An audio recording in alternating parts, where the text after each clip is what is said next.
एक एक तत्व के पीछे विज्ञान छिपा है सनातन में। तो इनका क्लेम है सनातन में हर जगह विज्ञान छुपा हुआ है। आइए देखते हैं आगे क्या बोलते हैं भाई साहब। एक लड़की की विदाई होती है जब, तो एक रिचुअल फॉलो होता है। लड़की अपने माता पिता के घर से निकलती है तो पीछे क्या फेंकती है? अक्षत, चावल।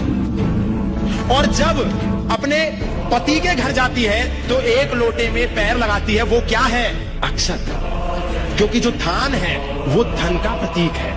जब माँ और पिता के घर से निकलती है तो कहती है कि मैं इस घर की लक्ष्मी हूँ, लक्ष्मी लेकर के नहीं जा रही हूँ, तुम्हारे घर में भी लक्ष्मी का वास सदा सदा रहे, इसके लिए पीछे फेंकती है। और जब नए घर में जाती है तो ये कहती है कि मैं लक्ष्मी का रूप हूँ, तुम्हारे घर में लक्ष्मी का वास सदा सदा रहे, धन का प्रतीक अक्षत को अंदर डालती है। ये विज्ञान है। क्या ये विज्ञान है? विज्ञान का कौन सा पार्ट है ये भाई? न्यूटोनियन फिजिक्स है या क्वांटम फिजिक्स है या रिलेटिविटी है? कौन सा पार्ट है ये विज्ञान का? या फिर नया कोई लॉ वगैरह आया है चावल फेंकने वाला? और दूसरा, चावल की जो फसल होती है वो एक स्थान पर नहीं होती। पौध पहले एक जगह पे लगती है, फिर उसको उतार करके दूसरी जगह फैलाया जाता है। बेटी इस बात का प्रतीक है कि पौध तो लगी माता पिता के घर में, लेकिन आगे रोपित होगी पति के घर में जाकर के। ये विज्ञान है। हम कोई मंदिर का घंटा है कि कोई भी आके बजा जाता है? कोई मुझे बोलेगा यहाँ पे विज्ञान क्या है, कौन सा लॉ अप्लाई हो रहा है? अगर आपको पता है तो कमेंट बॉक्स में बोलिए। डार्विन ने कह दिया कि हम बंदर की संतान है। डार्विन ने क्यों कहा? क्योंकि डार्विन जिस देश से आता है उस देश में किसी के बाप कंफर्म ही नहीं है। वहां तो लड़की 18 साल की हुई और आजाद हो जाती है। थोड़े दिन इसके साथ, थोड़े दिन उसके साथ, थोड़े दिन उसके साथ, पता नहीं किसका बच्चा है। तो डार्विन ठीक कह रहे हैं कि बंदर की संतान है, क्योंकि डार्विन के बाप का पता ही नहीं है। कि इसलिए हमारे भारत में डार्विन की थ्योरी गलत सिद्ध होती। क्या बात कर रहे हैं? इतना चुभने लगा हूं सबको, छुरा तो नहीं हूं। जानी तुम जितना बताते हो मेरे बारे में इतना बुरा तो नहीं हूं।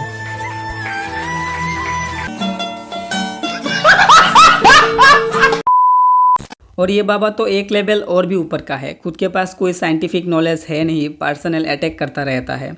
डार्विन्स थ्योरी ऑफ एवोल्यूशन एक प्रॉपर एविडेंस बेस्ड थ्योरी है, एक प्रॉपर साइंटिफिक कॉन्सेप्ट है। अगर दम है तो उसको साइंस से जवाब दो, उसको साइंटिफिक मेथोडोलॉजी से जवाब दो, पर्सनल अटैक से नहीं। अगर कोई तुमको साइंस से जवाब देता है, तुमको उसका काउंटर साइंस से देना होता है, ना कि पर्सनल अटैक से।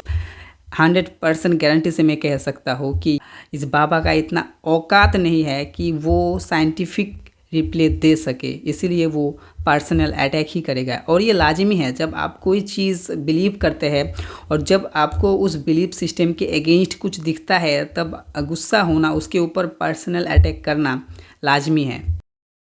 सेक्युलरिज्म भारतीय संस्कृति का भाग नहीं है। ज़रूरी नहीं है कि हर भारतीय संस्कृति सही हो और बाहर की संस्कृति या फिर बाहर की कॉन्सेप्ट गलत हो, क्योंकि एक से ज़्यादा शादी करना और पर्दा प्रथा, सतीदाह प्रथा, ये सब भी एक टाइम पे हमारा संस्कृति का ही पार्ट था।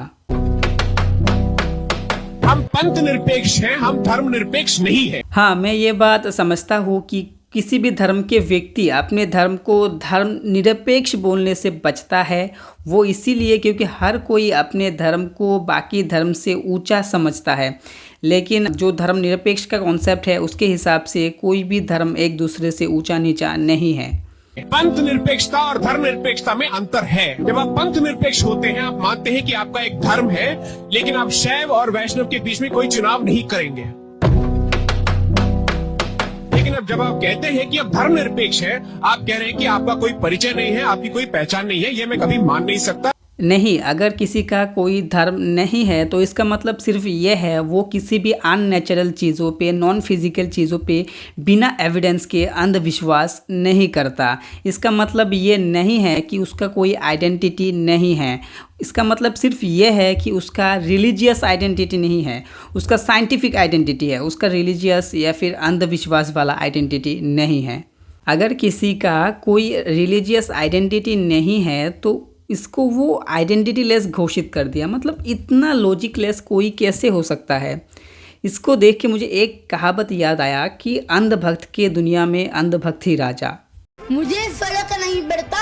ये किसी भी कॉन्स्टिट्यूशन असेंबली का, अपने कॉन्स्टिट्यूंट असेंबली डिबेट्स में इसका कोई बेसिस था ही नहीं।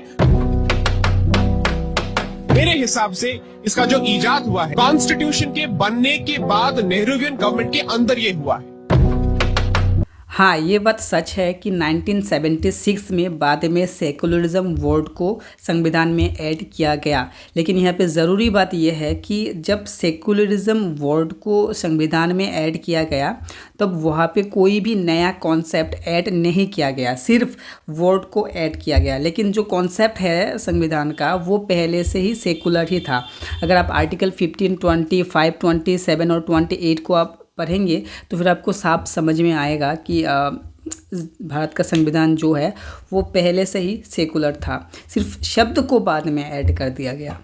अगर आप इन आर्टिकल्स को अच्छे से पढ़ेंगे तो फिर आपको पता चलेगा कि 1976 में सेकुलर वर्ड को हमारे कॉन्स्टिट्यूशन में ऐड करने के पहले भी हमारा देश सेकुलर ही था, क्योंकि जो वहाँ के रूल्स है, इन आर्टिकल्स में जो रूल्स लिखा हुआ है, सरकार कोई भी या फिर देश कोई भी एक धर्म को प्रमोट नहीं करेगा, कोई भी सरकारी स्कूल में धार्मिक शिक्षा नहीं होगा, सरकार किसी भी धर्म को दबाने की कोशिश नहीं करेगा, हर किसी को अपना धर्म चुनने का अधिकार है, हर कोई अपने धर्म को प्रमोट कर पाएगा। तो अगर आप इन आर्टिकल्स को ओवरऑल पढ़ेंगे तो फिर आपको पता चलेगा कि रूल्स पहले से ही था, बस 1976 में इन रूल्स का एक नाम दे दिया गया, वो है secularism. So that's it for today in our second episode of filter series. अगर आपके फीड में भी ऐसे फालतू के रील आते हैं तो उनको रिपोर्ट ज़रूर कीजिए, क्योंकि हो सकता है आपके देखने से एल्गोरिथम इन रील्स को और 2 लोगों को ज़्यादा सजेस्ट करे और 2 लोगों का ब्रेन वॉश हो जाए। तो फिर इनको मिसलीडिंग इन्फॉर्मेशन के अंडर ज़रूर रिपोर्ट कीजिए। जय हिंद, जय भारत।